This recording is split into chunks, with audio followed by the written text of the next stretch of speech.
This one feels like looks a little bit puffier on the side. This is real, this is fake. Take a look. Let me place them right.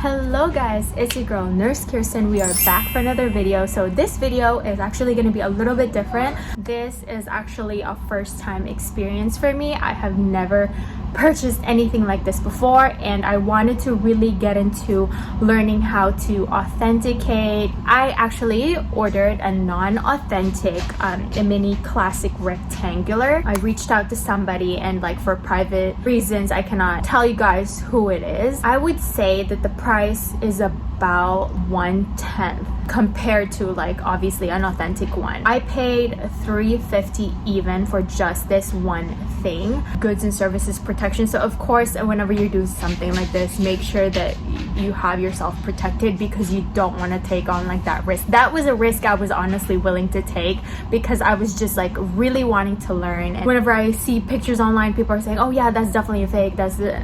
I don't know why. Like, I look at through the pictures and you just can't tell, and I feel like you need to experience it, feel it first, know for yourself before you get to that point of expertise. So here we are. I finally ordered one. It was actually a really smooth experience. I gave my money on January 12th. In 2 days they shipped it out. They did it express too, so it was really fast considering it was coming all the way from like Hong Kong. Within like 2 days it already arrived in the United States, but because there was like a winter storm, there was a delay in Tennessee, I started freaking out because I was like, is something bad gonna happen? Am I not gonna get the item? It eventually arrived today. So for a total of 7 days from when I sent my money out, that is really fast considering that that's from international shipping. And most of the time, even when I buy stuff like online and they're from California, it takes like 2 weeks. So yeah, I feel like I shouldn't talk too much anymore, just get into it. Let's open it. This is gonna be my first impressions unboxing. Can I see right away that it's not authentic? What am I able to point out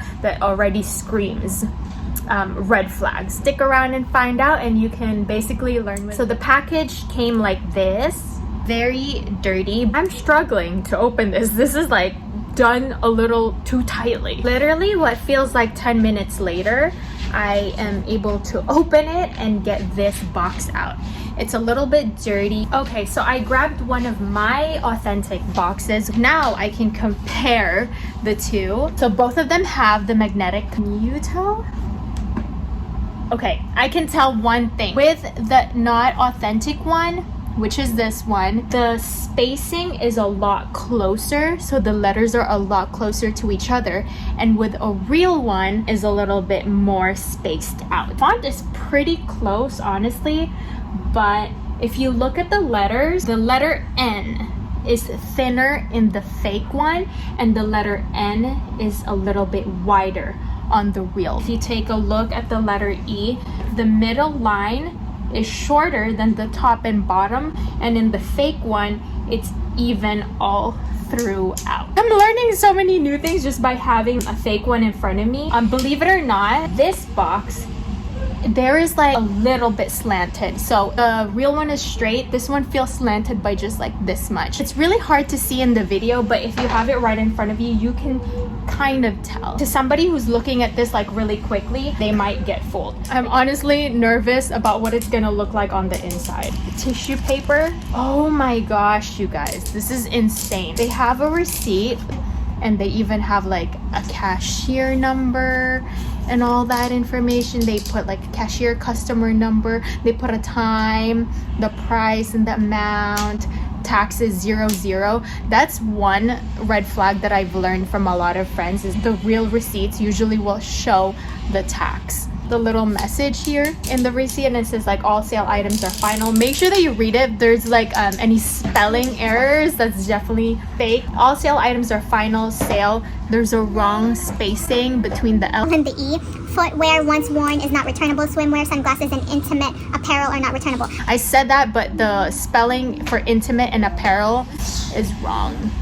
So this is red flags. Merchandise will be accepted, and in original condition will be accepted for a full refund or exchange within 10 days of purchase when accompanied by the original sales slip. Refunds may only be issued in the same form as the payment. I bought quite a few Chanel now, so I know like what it usually says on the receipt. It's not 10 days, it's 14 days for a full refund, and then 30 days for store credit kind of exchange. 10 days is...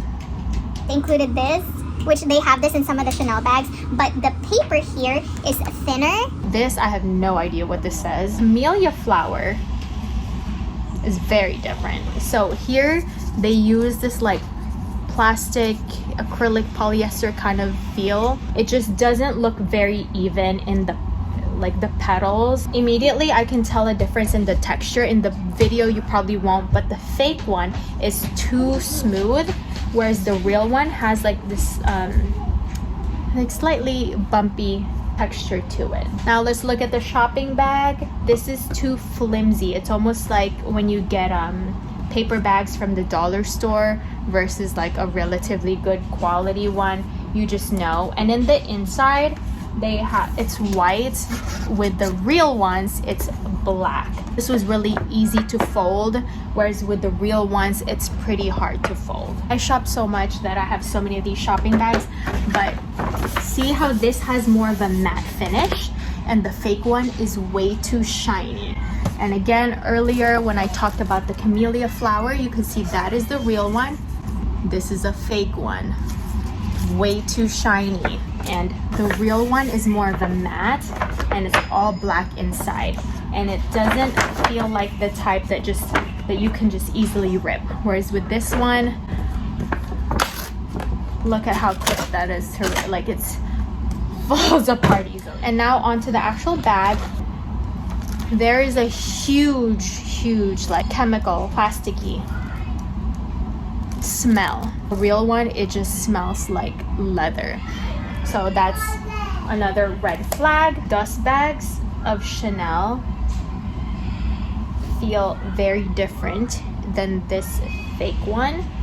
The hole, or like the opening with the real ones, is not at the top. The hole in the opening is going to be on the side, so it should not be looking like this. And now for the actual bag comparison. The mini rectangular that I previously purchased from the Chanel boutique, lambskin, it's a silver hardware. And so because I wanted to do a compare contrast and really be able to point out differences, I bought the non-authentic one in silver hardware as well. Looking at it, I'm already able to point out a lot of things without looking at my authentic one. The bag itself has like a plasticky chemical smell. It's not like all my other Chanel bags where I smell it and you just smell that leather. I guess there's different like grades, and they said this is the best.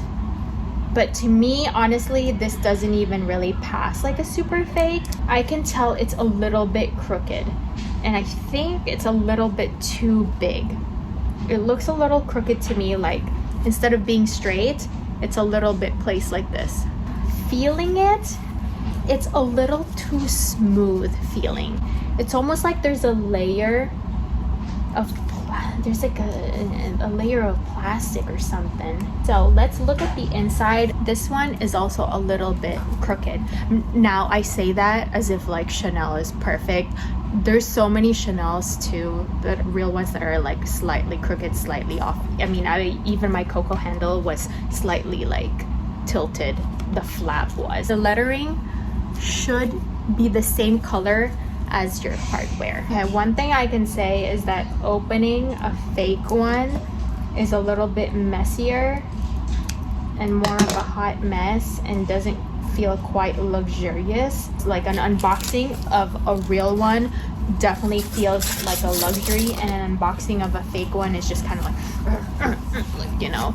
See, having situations like this, it's not gonna happen when you unbox a real one. The straps look pretty like good. They're thick enough, like it doesn't look too thin. I do see areas like here where you see that it ended and it doesn't look as like smooth of a cut. All right, and I am back. So here is my actual real one. Dust bag will look like, I told you, it's at the sides here instead of at the top. So when you close it, it's this way. Here is the real one.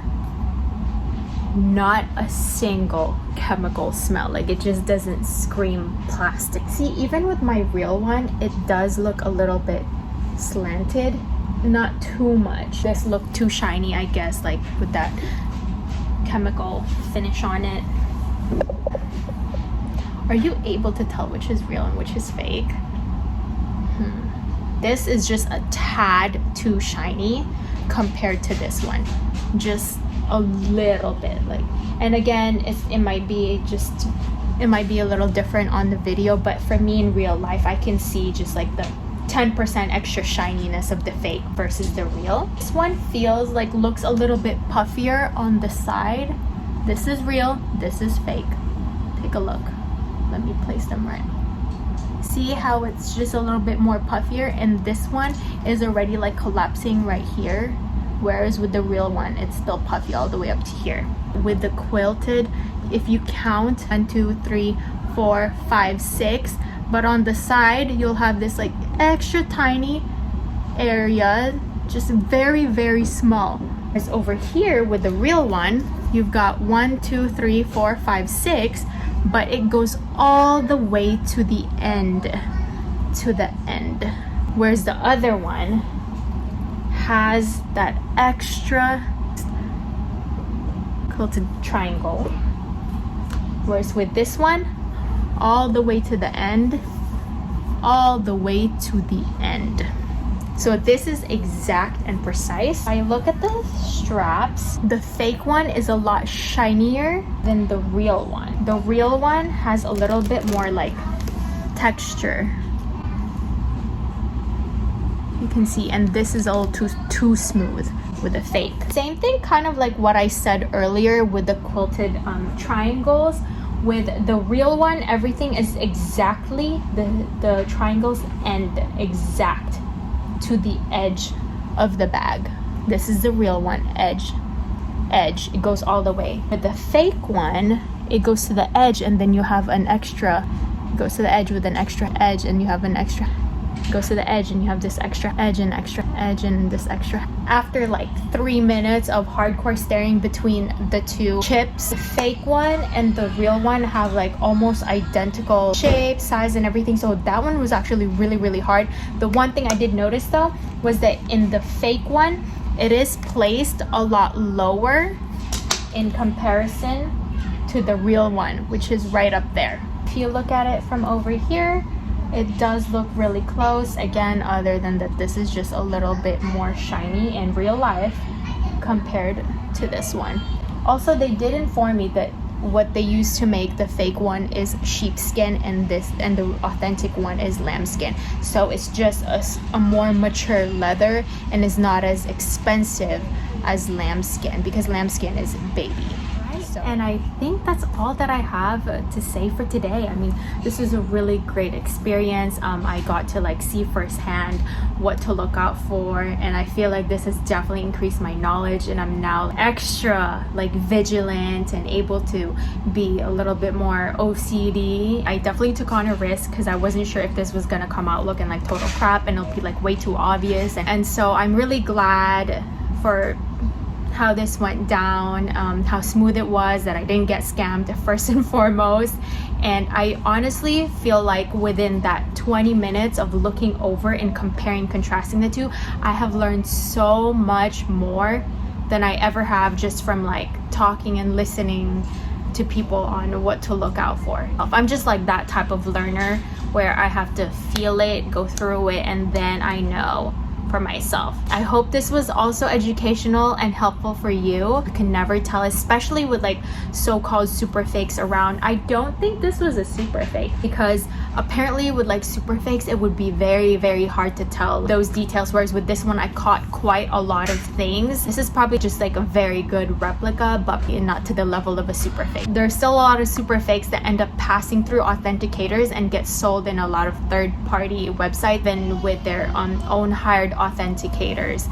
So yeah, that just gives me so much anxiety. And so even though as a person I don't even know how to authenticate, so what I ended up doing was always just buy from boutique so that I don't have that anxiety. But for myself, I wanted to learn how to be able to tell. I hope like you learned a little something. I know it's like a little bit messy. I'm in the middle of trying to clean up like the whole Christmas thing. I mean, until now we still have our tree up. And yeah, I hope you enjoyed watching, learning, and experiencing this with me. If you have any questions, comment it down below. Any suggestions, don't forget to hit like and subscribe, and that would be so helpful. And I'll see you for some more.